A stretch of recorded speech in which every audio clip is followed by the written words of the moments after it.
Good morning. जय Jayendra. Good morning. With energy drink, with smile, with energy आपला photo काढणार आहे. प्रसाद सर, पद्मजाताई, शशिकलाताई या सगळ्यांसाठी एकदा जोरदार क्लॅपिंग करू आणि मस्त पैकी आपला आपला एनर्जी ड्रिंक आपल्या आपल्या हातात घ्या. छान पैकी. गुड मॉर्निंग ताई. Good morning. मेरे कहावा कॉन्सन्ट्रेट. गोष्ट करायला हँड्रेस द्या. कुठे आहे तुम्ही? सापडत नाही मला सगळे. यस. फुल झालं ते. कधी फुल होत. आता एक कमिटमेंट मागणार आहे आणि मग आपण 1000ची लिंक घेणार आहे. सगळ्यांची कमिटमेंट असणार आहे.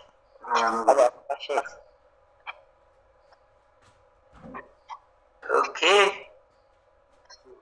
डबल डिव्हाइस वर कोण असाल तर सिंगल वर या.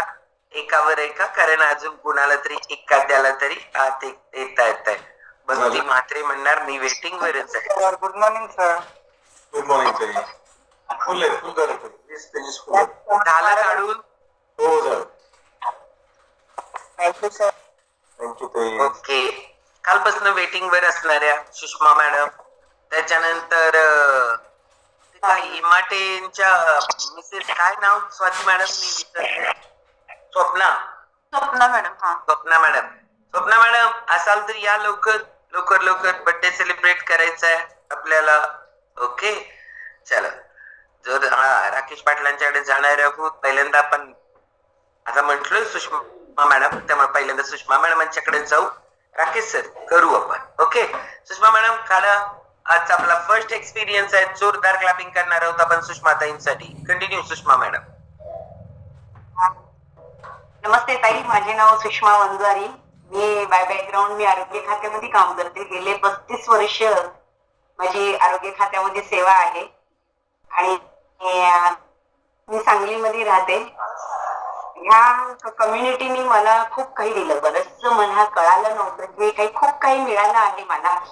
आरोग्य तर चांगलं मिळालंच, पण जो माझा सर्वांगीण विकास, माझा मानसिक विकास झालेला आहे ना, तो फक्त आणि फक्त आपल्या ह्या परिवारामुळे झालेला आहे. कारण सकस संतुलित आहार घेतल्याने जो आपल्यामध्ये जो शारीरिक बदल होतो, शारीरिक व्याधी आपल्या ज्या जातात आणि त्याच्यामुळे आपण काय होतोय की स्वतःला जेव्हा वेळ देतोय, स्वतःवर जेव्हा स्वकेंद्रित होतोय, तेव्हा आपल्याला आपल्यामधल्या काही काही गोष्टी कळतात. आणि त्याच्यामधलं मी एक समजलेली आहे की स्वीकार. परवा अर्चिता ताईंनी जे सांगितलं ना, त्याच्यावरून तो स्वीकार शब्द मला म्हणजे खूप आवडला आणि त्या स्वीकार शब्दावरच मी एक 4 ओळी लिहिलेल्या आहे. आणि स्वीकार करायला जेव्हा माणूस शिकतो ना, तेव्हा तो खऱ्या अर्थाने त्याच्यासाठी काही जंगलात जाऊन कुठे ऋषीमुनी वगैरे बघायची गरज नाही. प्रपंचात राहून माणूस जर स्वीकार करतोय तेव्हा तो बऱ्याचशा स्वतःला उगीच ओढवून घेतलेल्या शारीरिक व्याधी, मानसिक व्याधी, ताणतणाव ह्याच्यामधनं मुक्त होतोय. तर बोलते मी, हा जन्म घेताना केला स्वीकार. बघा, बाळ स्वतः स्वीकार करूनच आईच्या पोटातनं बाहेर यायला ते स्वतः जेव्हा तयारी करतय ना, तेव्हाच ते बाळ बाहेर येऊ शकते. आता जे सायन्स आहे ते वेगळी गोष्ट आहे, पण हा जन्म घेताना केला स्वीकार. पण पृथ्वीवर आलो आणि घेतला नकार. आणि बाळ जेव्हा त्याची नाळ कापली जाते ना, लगेच रडायला चालू करते. काय तर त्याला आईचा श्वास मिळत होता, तो श्वास मिळायचा बंद झालाय आणि त्याला तो श्वास घेण्यासाठी त्याला पहिलं रडायला लागलं. पण पृथ्वीवर आलो आणि घेतला नकार, तर कसा होईल जीवनाचा सत्याचा स्वीकार. आलो तर जाणार, आलो तर खचणार, ह्याचा करा स्वीकार. जीवनातलं सत्य आहे जीवनभर चढ उतार. जीवनातलं सत्य आहे जीवनभर चढ उतार. आहे कमी जास्त, आशा निराशा, सुख दुःख, करा सर्व स्वीकार. घेताना करताना स्वीकार, आयुष्य होईल आनंदी सुकर. नका करू मनाला त्रास, करा सर्व सर्व स्वीकार. ठेवा स्वतःवर विश्वास, घ्या आधार. आहे सृष्टीने दिलेला आधार. स्वरूप वेगळे, दूर करेल अंधार, देईल सूर्यप्रकाश. फक्त फक्त पाहिजे नजर, देईल सूर्यप्रकाश, फक्त पाहिजे नजर, करा सर्व स्वीकार, होईल प्रकाश, दूर जाईल अंधार, करा सर्व स्वीकार, करा सर्व स्वीकार. चलो आभार. जोरदार क्लॅपिंग करणार आहोत आपण सुषमाताईंसाठी.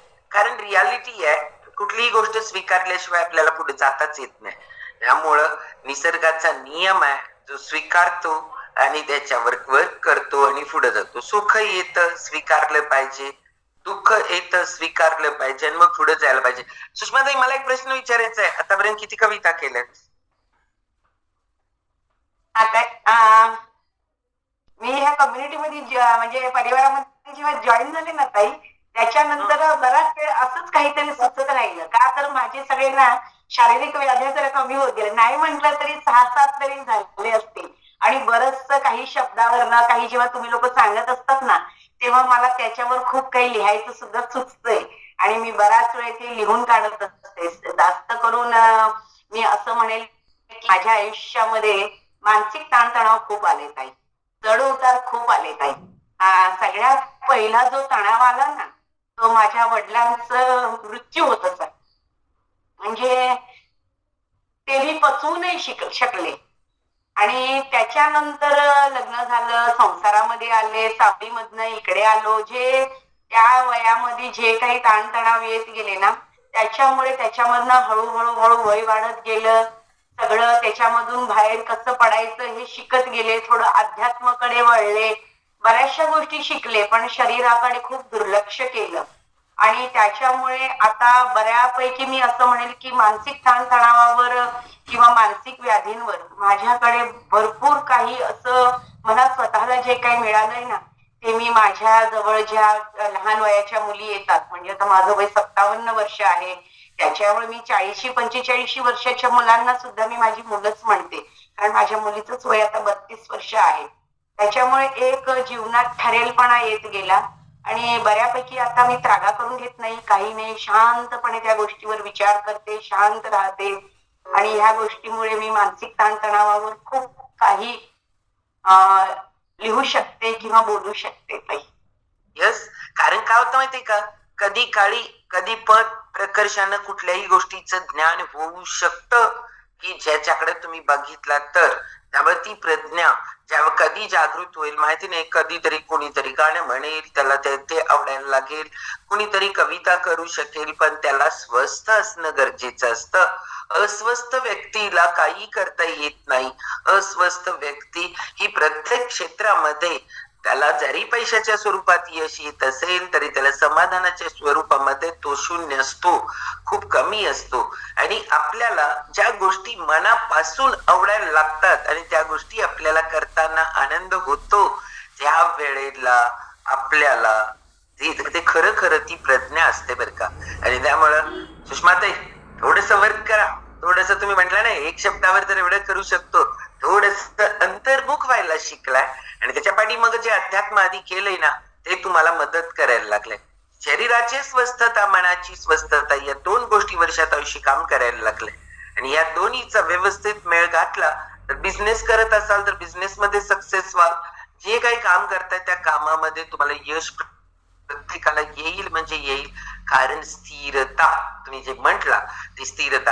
आणि मी तुम्हाला सांगू, आज तुम्ही जो हे केला ना, सूर्यप्रकाश अमुक तमुक, हा टॉपिक कसला क्लास मध्ये का, स्टे ट्यून. शतायुषी बरोबर आजचा बरोबर सुरुवातच झाल्या. कोइन्सिडन्स म्हणावा लागेल आजचा विषय आणि तुम्ही घेतलेली कविता. आणि तुम्ही सहज व्यक्तीला, प्रत्येक व्यक्तीला सहज पाहिजे. आणि जे नेचर तुम्हाला शिकवत असतं, बाळाला आईचा श्वास मिळत असतो तोपर्यंत स्वस्थ असतं ते. बाहेर आल्यानंतर त्याला श्वास घ्यायला धडपडावं लागतं, रडावं लागतं. आणि रडायला कुणालाच आवडत नसतं. पण एखादी परिस्थिती असते ना, ती स्वीकारायला आपण तयार नसतो. कारण आज दोन्ही पण होतं. तिथं जर स्वीकारला ना, तर तुम्ही सहज त्या गोष्टींमध्ये सक्सेस होऊ शकता. पण आपल्याला रडायची सवय लागते. निगेटिव्हिटी ही 99.9 आपल्यामध्ये इनबिल्ट आहे. कारण का की खूप लोक त्याला ती कमी करत आणतात, पण खूप लोक आहेत त्या एवढ्या प्रॉब्लेमला एवढा करत रडत बसतात. त्यामुळं आजचा टॉपिक खूप समर्पक आहे ह्या सगळ्याला. त्यामुळं सुषमाताईंसाठी एकदा जोरदार क्लॅपिंग करणार आहोत. आता अनम्यूट करणार आहे तुम्ही, पण लवकर म्यूट करायचं आहे तुम्ही परत, नाहीतर मग आणि मग मी तुमच्यासाठी टाळ्या वाजवणार बरं काय. मग आता आपण जाणार आहोत, आज आपण एक वेलकम करणार आहोत आणि ते वेलकम आहे राकेश पाटील सरांचं. जोरदार क्लॅपिंग करू आपण राकेश सरांसाठी. आणि राकेश सर, शतायुषी फॅमिली मध्ये तुमचं सहर्ष सहर्ष स्वागत आहे. पट पट पट पट. Welcome sir. Welcome sir, welcome. Welcome sir. Welcome. तोपर्यंत सिंगर कोण आहे? Rakesh sir. Welcome sir. Welcome Rakesh sir. Welcome. Okay. Thank you everyone. नाव कुठून आहात, लिंक कुणाकडून मिळाली, का वाटलं आपल्यावर काम करावं, आणि आतापर्यंत काय काम झालंय, सगळेजण अनम्यूट करून घ्या प्लीज. हा कंटिन्यू.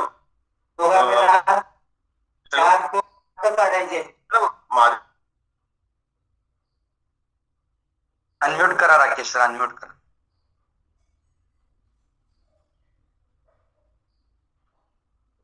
येतोय आवाज सर? येतोय आवाज? Yes yes. मी राकेश पाटील आहे. मी कोरुचीहून आहे.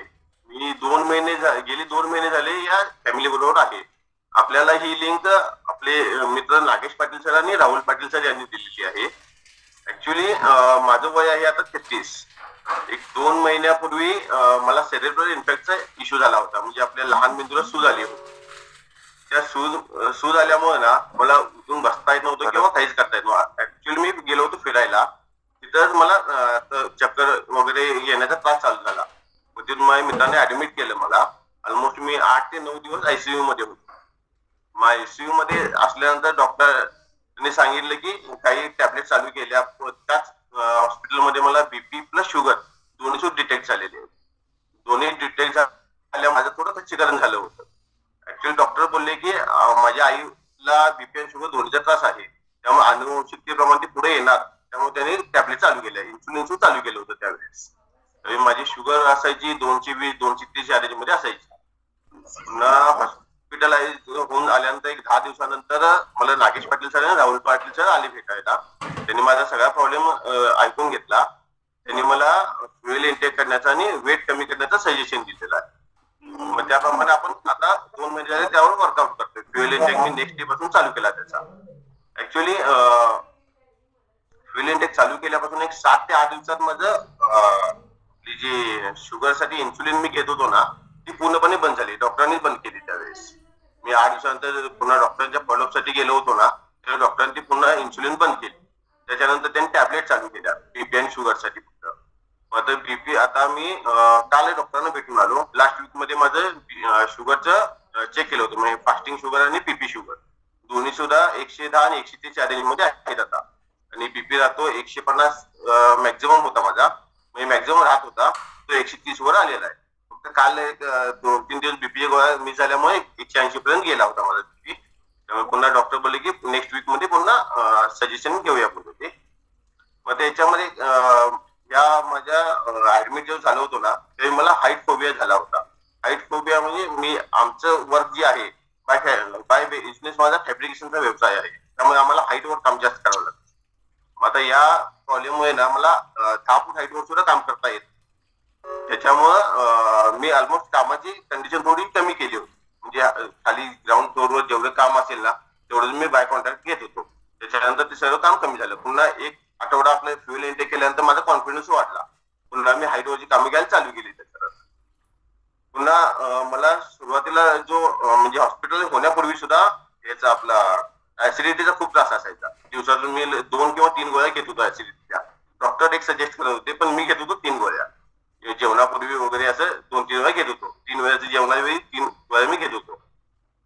पण आपलं फ्युएल इंटेक केल्यापासून ना मी ऑलमोस्ट 2 महिने झाले फक्त एकच गोळी घेतली. ती गोळी घेतली पण फक्त यासाठी की त्या दिवशी इव्हनिंगला माझं बाहेर डिनर होणार.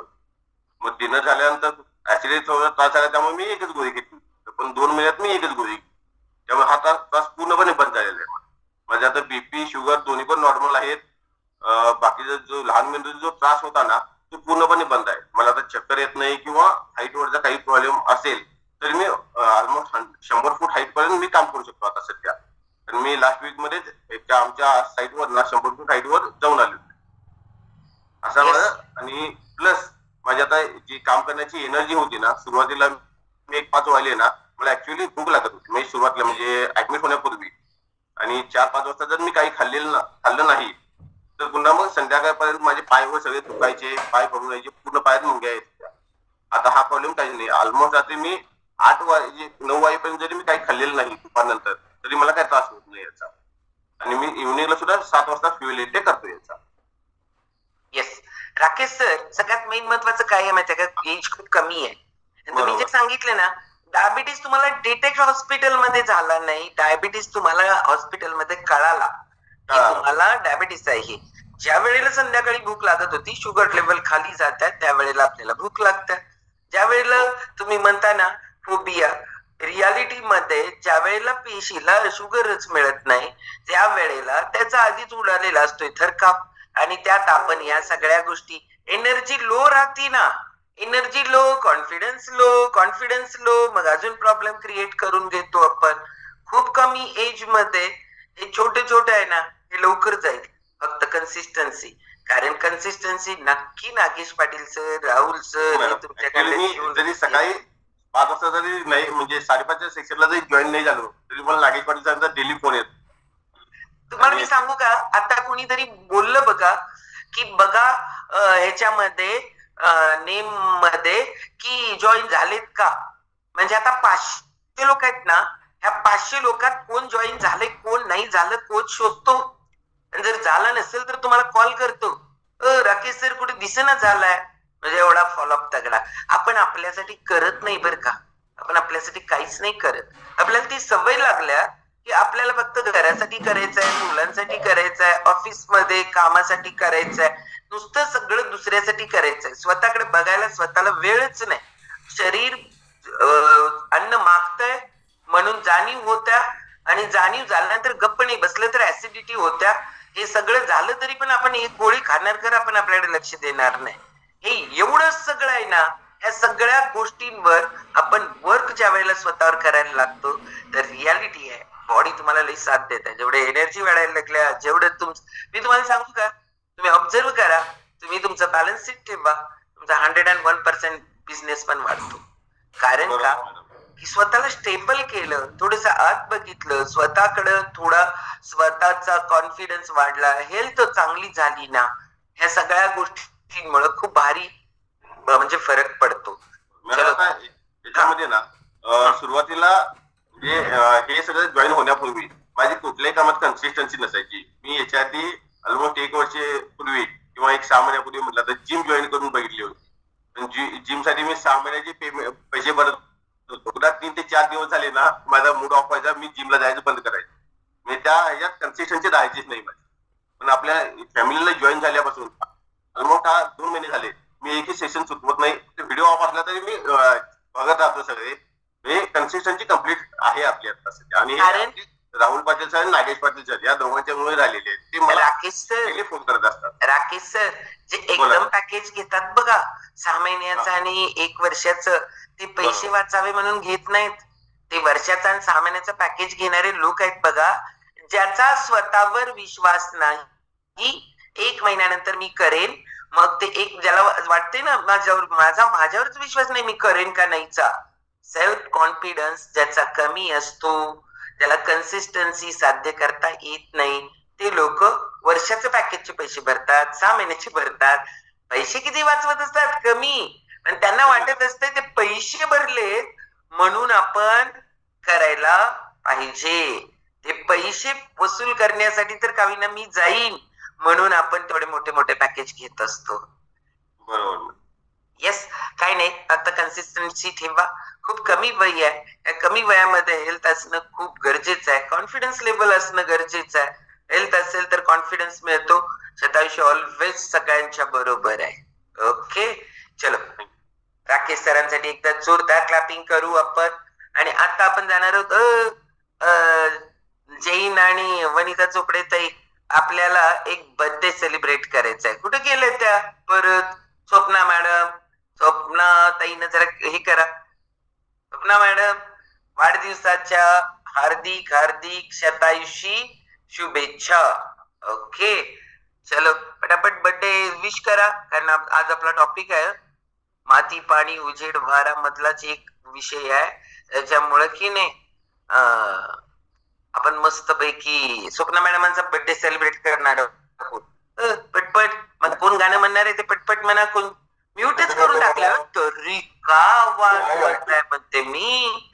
अरे रे बघा बघूया तुम्ही सगळे लोक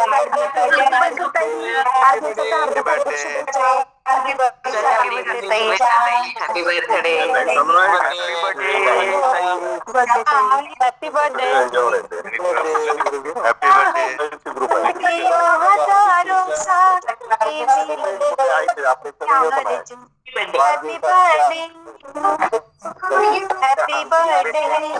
मॅडम पार्टी कोण देतात सांगा आज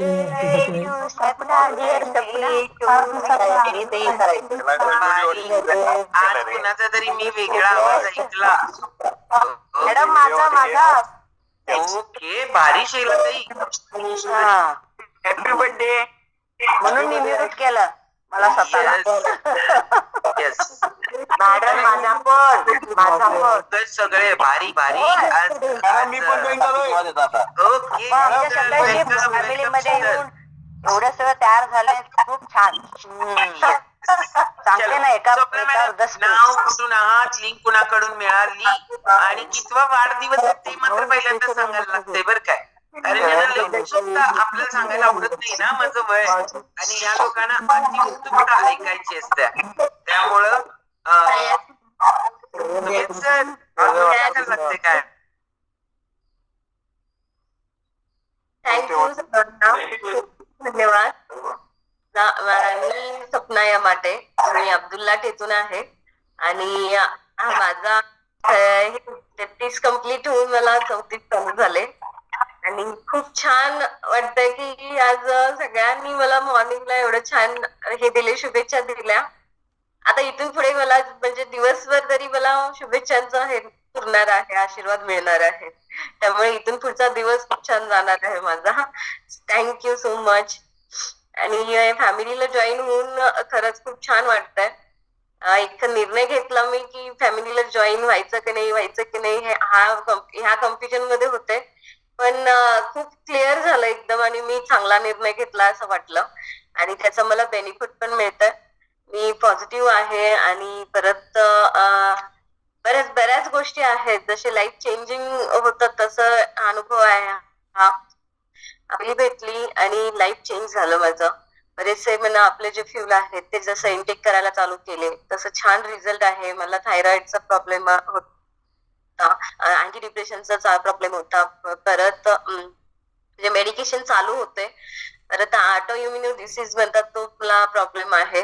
त्याच्यामुळे ना बरेचसे चॅलेंज आले, जे ट्रीटमेंट केले त्याच्यामुळे बरेचसे चॅलेंज आले, वेट गेन झालं आणि खूप सारे म्हणजे मी डिप्रेशन मध्ये गेले की मी लाईफ माझं संपलंय आता झालं. 28 एज मध्ये मला ह्या सगळ्या चॅलेंजेस आले आणि झालं आता आपलं एवढंच लाईफ आहे असं मी म्हणत होते. बट जसं मला आपली म्हणतात ना तसं हे जसं फ्यूल भेटलं आणि जसं गायडन्स मिळाला तसं माझं लाईफ एकदम बदलून गेलं. जगायचं आहे आपल्याला आणि लाईफ इथं संपलेली नाहीये आपली आणि आपल्याला याच्यासाठी काहीतरी करायचं आहे. माझी मुलगी लहान होती ज्यावेळी ह्या सगळ्या गोष्टी मला कळाल्या आणि तिला सुद्धा मी उचलून घेऊ शकत नव्हते. ती 1.5 वर्षाची होती, पण झालं सगळं एकदम म्हणजे मला 1 वर्षभरानंतर मला ह्या गोष्टी सगळ्या मिळाल्या आणि त्यातून बाहेर पडले me because of this community आणि फ्युल म्हणेन मी. आणि बऱ्याचशा म्हणा मेडिसिन माझे बंद झाले, कायमचे बंद झाले, थायरॉइडचे मेडिसिन बंद झाले, डिप्रेशनचे मेडिसिन बंद झाले, मला झोप येत नव्हती त्याच्यावरती मेडिसिन चालू होते ते पण बंद झाले आणि खूप छान आहे. रिझल्ट पण मस्त आहे. इव्हन 13 ते 14 किलो माझं वेट लॉस झालेलं आहे आतापर्यंत आणि खूप छान आनंदी वाटतंय. आणि चला पॉझिटिव्ह एनर्जी सोबत मी पण आहे आणि हॅपी आहे मी पण. थँक्यू. येस चलो. ऑटो इम्युन डिसीज हा काय असतं माहिती का, आपलंच रोगप्रतिकारक शक्ती आपल्यालाच डॅमेज करत असते हळूहळू. त्याच्यामुळे आपल्यावर वर्क करणं गरजेचं असतं ना. एक सायकोलॉजिकली आपण परत त्याच्यामध्ये अजून जरा खड्डा पाडत असतो.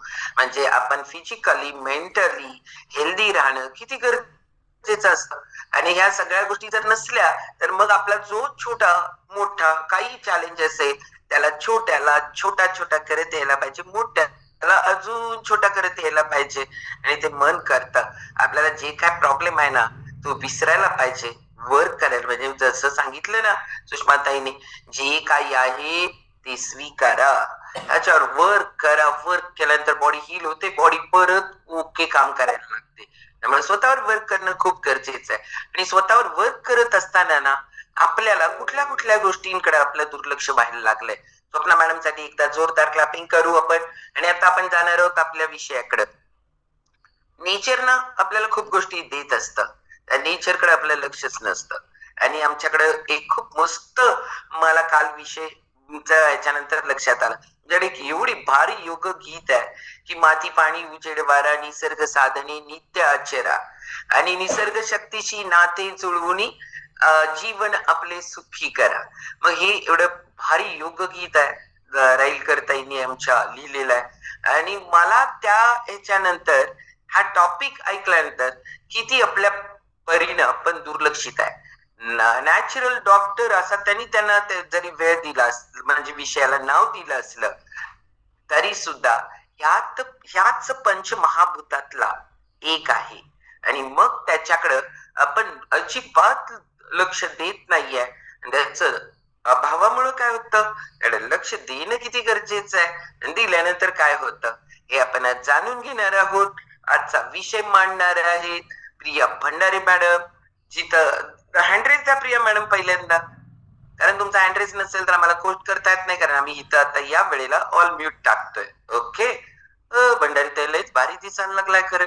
टॉपिकच्या ऐवजी तुमच्या त्या टॉपिकच्या प्रेमात पडायच्या ऐवजी तुमच्याच प्रेमात पडायला पाहिजे. आणि एवढं भारी दिसायला लागलाय. त्यामुळं स्पीकर असाच असतो स्पीकर कडे. कारण शेट्टी सर तर बघा वयाच्या 67 मध्ये एवढं भारी सर्टिफिकेट ब्लॅकबेरीचं घालून बसतात. कारण असायला लागतं ना, कारण आपलं पूर्ण लक्ष कॉन्सन्ट्रेशन त्यांच्यावर होत असतं. त्यामुळे आजचा टॉपिक आहे नॅचरल डॉक्टर. आणि आयुष्य गेलंय त्यांचं त्याच ठिकाणी. भारी स्पीकर आहे, भारी नुसता स्पीकर नाही, भारी साधक पण आहे. कारण साधना केल्याशिवाय ह्या गोष्टी साध्य होत नाही. खूप लोक पहिला स्पीकर व्हायला आवडतंय, पण पहिल्यांदा थोडस घ्या, थोडस प्रेझेंट करायचं स्किल आणि मस्तपैकी स्पीकर आहे. आमचं वर्कआउट बॅच दण आणून सोडत असतात सारखं सारखं. त्यामुळे आता आपण जाऊ विषयाला वेळ न घालवता आपण जाणार आहोत प्रिया भंडारी मॅडमांच्याकडे. जोरदार क्लॅपिंग करू आपण. तुम्ही सर ऑल म्यूट टाका सगळ्यांना, कारण टॉपिक मध्ये मग हे चालू होत आहे. ऑल म्यूट अनम्यूट करा मॅडम.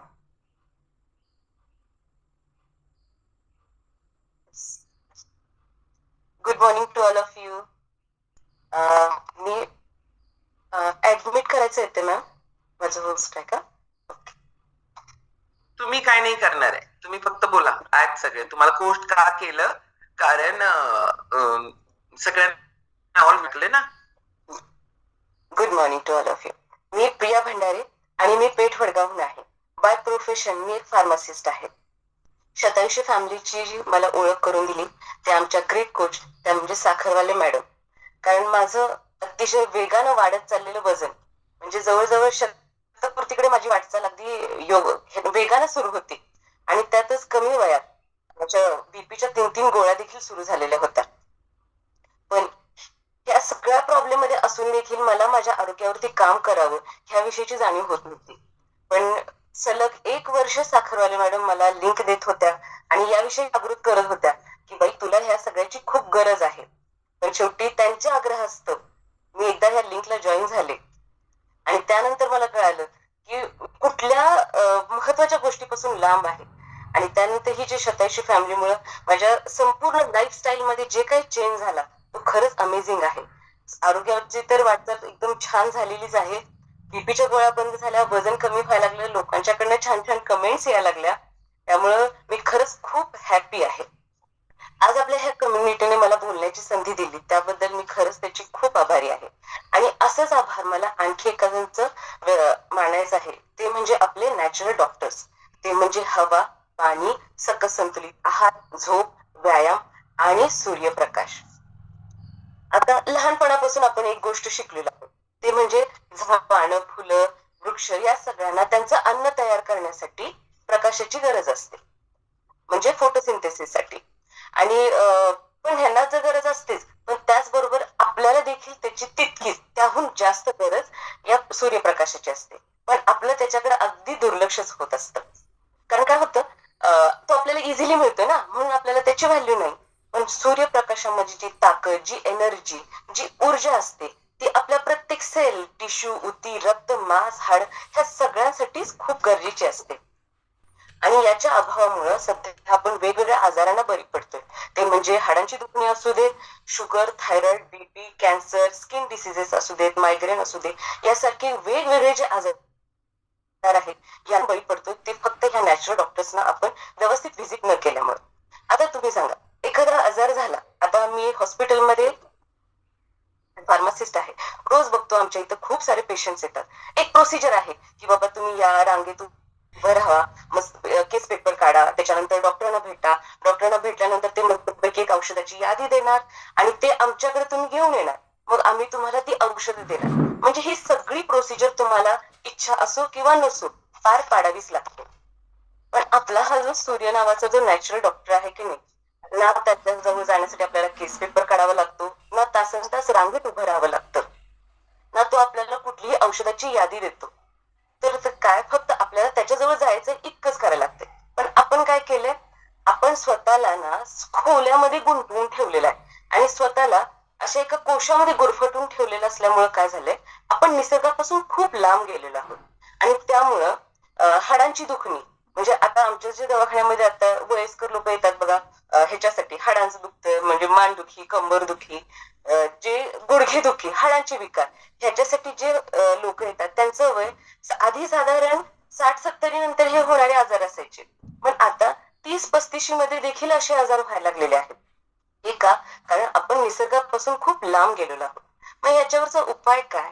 तर उपाय म्हणजे सूर्य प्रकाशाचे घेणारे आपण त्याचे फायदे जे आहेत ते आपण अगदी मनापासून त्याचा अनुभव घेतला पाहिजे. मग ते कोणत्या प्रकारे घेऊ शकतो? त्याचे 2 प्रकार आहेत. एक म्हणजे सूर्यस्नान. आपण रोज सकाळी आंघोळ करतो, म्हणजे काय करतो, पाण्याने आपलं बाहेरील शरीर स्वच्छ करत असतो. तुम्ही एक ऑब्झर्व केलंय का, मार्च, एप्रिल आणि मे ह्या 3 महिन्यामध्ये आपण काय करतो, आपल्या घरामधलं जे जुनं धान्य असेल किंवा जुने कपडे असतील किंवा नवीन आणणारं धान्य असेल, साठवणीचे पदार्थ असतील, हे आपण काय करतो, उन्हात वाळत घालतो, म्हणजे त्यांना ऊन दाखवतो. हे कशासाठी? कारण सूर्यप्रकाश हा नॅचरल डिसइन्फेक्टंट आहे, म्हणजे त्याच्यामध्ये जे बॅक्टेरिया, फंगस आहे ते घालवण्याची क्षमता असते. यासाठी आपण ह्या गोष्टी करत असतो. पण आपल्या शरीरामध्ये जे बॅक्टेरिया आहे, जे फंगस आहे, जे आपल्याला आजारी पाडायचं काम अगदी चोखपणे पार पाडत असतात, त्यांना बाहेर काढायचं काम हा सूर्यप्रकाश करत असतो. आता तुम्ही म्हणाल, हे सूर्यस्नान करायचं म्हणजे नेमकं करायचं काय? तर फार काही रॉकेट सायन्स नाही ह्याच्यामध्ये. तर काय करायचंय, आपल्याला मोकळ्या ठिकाणी जायचंय. ते ठिकाण कोणतं असायला हवं? तर एक तर तुमचं घराचं अंगण असू शकतं, छत असू शकतं, तुमचा वरांडा, बगीचा, कुठेही जिथं सूर्यप्रकाश चांगल्या रीतीने येतोय अशा ठिकाणी तुम्हाला जायचंय. पण आता हे कुठल्या वेळेला जायला हवं? तर सूर्योदय झाल्यापासून म्हणजे साधारण 6 ते 8 ही वेळ किंवा सूर्यास्ताच्या वेळी म्हणजे साधारण 5 नंतर तुम्ही सूर्यप्रकाशामध्ये जाऊन बसू शकता. तर आता तुम्ही म्हणाल, सूर्यप्रकाशामध्ये किती वेळ बसायचं? तर साधारण अर्धा तास, म्हणजे समोरील बाजूस 15 मिनिट आणि मागील बाजूस 15 मिनिट, असं अर्धा तास, म्हणजे साधारण घाम येऊपर्यंत जर तुम्ही सूर्यप्रकाशात बसला तर त्याचे बेनिफिट तुम्हाला मिळतात. बरं, आता हे सूर्यप्रकाशात बसताना कसं बसायचं किंवा कोणत्या प्रकारची कपडे घालायची? तर सूर्यप्रकाशात बसत असताना जितका मॅक्सिमम भाग तुमचा सूर्याला एक्सपोज होईल अशा पद्धतीने तुम्ही सूर्यप्रकाशात बसलं पाहिजे. आणि यावेळी शक्यतो पांढरी, सुती, कॉटनची, मलमलची कपडे असतात की नाही, तशा पद्धतीची कपडे तुम्ही घालू शकता. म्हणजे यावेळी काय होतं, सूर्यप्रकाश व्यवस्थितरित्या शरीरामध्ये शोषला जातो. आणि सगळ्यात महत्वाचं, हे करत असताना अगदी तुम्ही सूर्यस्नान करायला सांगितले म्हणून उठून 12 वाजता वगैरे 1 वाजता जायचं नाही ना सूर्यस्नान घ्यायला. सकाळच्या वेळी सूर्यस्नान का घ्यायचं? कारण याच्यामध्ये अल्ट्राव्हायोलेट जे रेज असतात त्याचं प्रमाण खूप कमी असतं आणि जे आपल्या शरीरासाठी काय फारसं हानिकारक नसतं. आता हे करत असताना सगळ्यात मोठा आपला फायदा कुठला होतो बरं? तर आपल्यामध्ये जी कधी निराशा असेल किंवा निगेटिव्हिटी असेल, असं खूप कसतर वाटत असेल, ह्या सगळ्या ज्या फिलिंग्स आहेत ना त्या आपोआप निघून जातात. तुम्ही कधी एक ऑब्झर्व केलं? तुम्ही सकाळी उठला छानपैकी आणि फिरायला गेला आणि रागानं तडतड करत पाय आपटत फिरायला गेला, असं कधी होतं? असं होतच नाही. का बरं? कारण सूर्यप्रकाशाच्या आपण जेव्हा सानिध्यात जातो तेव्हा आपल्यामध्ये जे सेरोटोनिन नावाचं हार्मोन असतात ना, ज्याला हॅपी हार्मोन देखील म्हटलं जातं, ते हार्मोन इतकं छानरित्या सिक्रेट व्हायला होतं ना, त्यामुळे आपसुकच आपल्याला छान वाटायला लागतं. त्याचं कारण कळणार नाही पण तुम्हाला छान वाटायला लागतं. त्याचा तुम्ही नक्की अनुभव घ्या.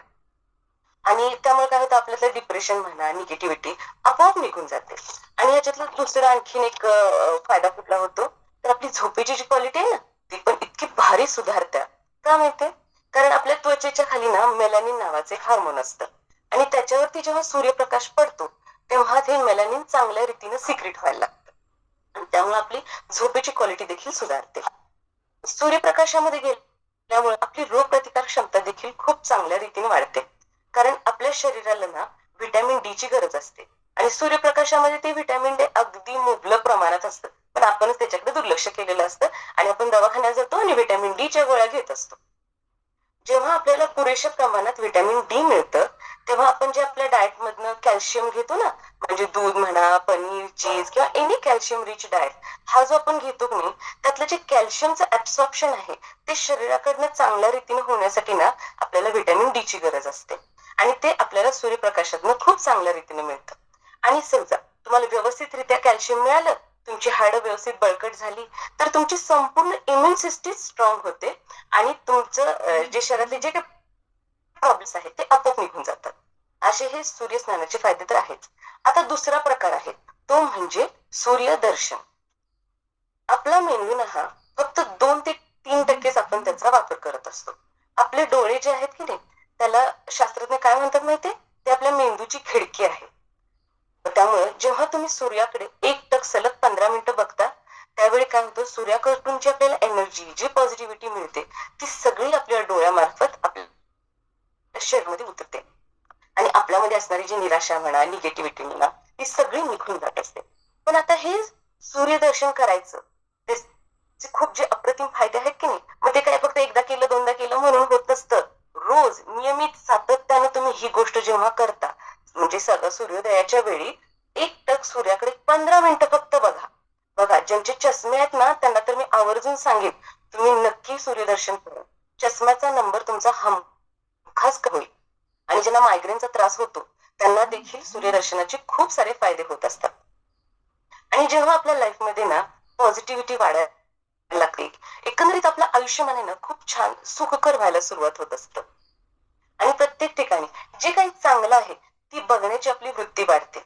म्हणजे आता एखादा पांढरा कागद असेल आणि त्याच्यावर काळा डॉट असेल तर आपल्याला त्या काळ्या डॉट कडे न लक्ष जाता संपूर्ण पांढरा कागद बघायची जी वृत्ती आहे ती आपली ह्या सगळ्यात मध्ये वाढत असते. कारण आपसुक तुम्हाला छान वाटायला लागतं आणि जेव्हा मनातून छान वाटायला लागतं ना तेव्हा माणूस असं वाईट चिडचिड करेल किंवा रागराग करेल हे पॉसिबलच नाही. त्यामुळे तुम्हाला या सूर्यस्नानाचे जर काही फायदे मिळवायचे असतील, सूर्यदर्शनाचे फायदे मिळवायचे असतील तर आपल्याला हा जो आपला नॅचरल डॉक्टर आहे की नाही सूर्य, त्याच्याशी रोज अपॉइंटमेंट घेणे अगदी क्रमप्राप्त आहे. ना त्याच्यासाठी तुम्हाला कुठं केस पेपर काढायला लागणार आहे, ना रांगेत तासन तास उभं राहायला लागणार आहे. निसर्ग आपल्याला खूप सारं काही अगदी भरभरून देतोय, पण आपण आपली झोळी थोडीशी मोठी करायची गरज आहे. त्यामुळे आपल्याला त्याच्यापासून मिळणारे बेनिफिट्स आहेत ते अगदी इझिली मिळू शकतात. त्यामुळे आज मी ज्या सूर्यस्नानाविषयी माहिती सांगितली नाही, आता थंडीची काय आपल्याला आठवणारी, आवडणारी सगळ्यात आवडीची गोष्ट म्हणजे सकाळी उन्हात जाऊन बसणं आणि मस्तपैकी त्या उन्हाचा आनंद घेणं. ह्या गोष्टीला जर तुम्ही छानपैकी न्याय दिला ना, खरंच तुमचे जे काही शारीरिक प्रॉब्लेम आहेत जसे स्किन डिसीजेस म्हणा, मानदुखी, कंबरदुखी, गुडघेदुखी किंवा मायग्रेन यासारखे सगळे आजार कधी निघून जातील तुम्हाला कळणार पण नाही.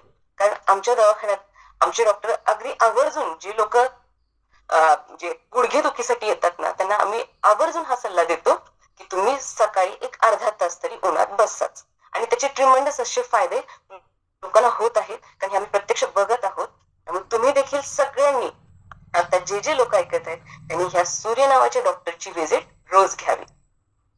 मॅडम, चलो जोरदार क्लॅपिंग करणार आहोत प्रिया भंडारी ताईंसाठी. कारण का की रियालिटी आहे, सूर्याचे इतके फायदे आहेत, पण हे सगळं घेणं इम्पॉसिबल गोष्टी व्हायला लागलेत. मग घ्यावं लागतं व्हिटॅमिन डी. तुम्ही म्हणाल की घ्यायचं नाही का? 100% घ्या, कारण जिथं तुम्हाला वेळ देता येत नाही त्या गोष्टी घेणं गरजेचं आहे. पण रियालिटी अजून एक आहे, ज्या वेळेला एखादं आपण म्हणतो आपण खूप हे बघा, या सगळ्या गोष्टी या सांगितल्या, याची अनुभूती आपण घेत असतो. सूर्योदय बघायला आपण किती लांब जातो, कन्याकुमारीला जाऊन सूर्योदय बघतो आणि बँकॉकला जाऊन सूर्यास्त बघतो. काय का असे ना, ही शक्ती आहे, ही ऊर्जा आहे. ही शक्ती आणि ऊर्जा ह्याच्याशी तुमची शरीराची शक्ती डायरेक्ट कनेक्ट होत असते आणि म्हणून तुम्हाला एनर्जेटिक वाटत असतं. पण काळजी करणं पण एवढंच गरजेचं आहे. ज्या वेळेला डायरेक्ट सूर्याशी एक्सपोज होता त्या वेळेला त्याचा पिरियड जो सांगितला त्या पिरियड मध्येच व्हा. डायरेक्ट चष्मावाल्यांनी चष्मा जातो हे थोडस धाडसाचं पण असू शकतं, कारण एखाद्यांना चष्मा घालून सूर्योदय बघणं आणि सूर्यास्त बघणं गरजेचं असतं. नाहीतर माझा चष्मा जाऊ दे म्हणून चष्मा काढाल आणि रोज बघाल असं नाही होत, डोळ्याला इजा होते त्याच्यामुळं. त्यामुळे तुमचा जेवढा नंबर असेल तो केवढा किती नंबर आहे, तो जाणार आहे का तो वाढणार आहे, ह्या सगळ्या गोष्टी असतात. नाहीतर प्रिया मॅडम 100% जातो म्हटला आणि 60च्या वरचा सूर्योदय बघून जाणार नाही. ह्याला काही ठराविक लिमिटेशन्स आहेत. प्रत्येक गोष्टीला 2 बाजू असतात ना, त्या पद्धतीने असतं. त्यामुळे ह्या लिमिटेशन्स तुम्ही समजून घेणं खूप गरजेचं आहे. एवढे बेनिफिट होत असतील तर थोडं तरी सूर्योदय. आता तुम्ही म्हणाल मॅडम आम्हाला सूर्योदय बघायला तुम्ही वेळ कुठे ठेवलाय? 5:30 पासून आम्हाला 8:30 पर्यंत एंगेज केलंय. Okay, no problem. सूर्यास्ताच्या वेळेला तर तुमच्याकडे वेळ आहे का नाहीये? त्या वेळेला तुम्ही त्याचा बेनिफिट घेऊ शकता. आणि हा, वॉक करायला जाणाऱ्यांच्यावर तर ऑलरेडी होतं, पण आपल्याला आपण ती एक शक्ती आहे आणि त्या शक्तीशी कनेक्ट झाला, निसर्गातल्या सगळ्याच गोष्टीशी कनेक्ट झाल्यानंतर भारी वाटतं. बाहेर पडल्या आपल्याला भारी वाटायला लागतं, कारण तिथं तुमच्याशी कनेक्ट लगेच हवा होते. त्यामुळे या सगळ्या नेचरशी कनेक्ट आपले डोळे व्हायला लागतात, स्किनला हवा लागायला लागते, स्किनवर सूर्यप्रकाश पडायला लागतो, हे सगळं पायाला जमीन लागायला लागते. आता काय केले माहितीये का, माती ही पण खूप भारी डॉक्टर आहे. आणि मग त्याच्यावर आता अनवाणी पायानं चालणं हे करायला लागलो आपण. मग ते आजकाल अनवाणी आपल्याला खरंच सांगते, जमीन एवढी हार्ड झाले, माती एवढी हार्ड झाले, त्याच्यामुळे तुम्हाला अनवाणी चालणं इम्पॉसिबल झालंय. घरात आपण सॉफ्ट वापरायला लागलो, म्हणजे स्लीपर. तर आपल्याला या सगळ्या गोष्टी आहेत ना, या सगळ्या गोष्टी आपण याच्यात राहून लिमिट मध्ये करायला लागलो तर 101% बेनिफिट होतात, म्हणजे होतातच. जोरदार क्लॅपिंग करू प्रिया भंडारी ताईंसाठी. उद्या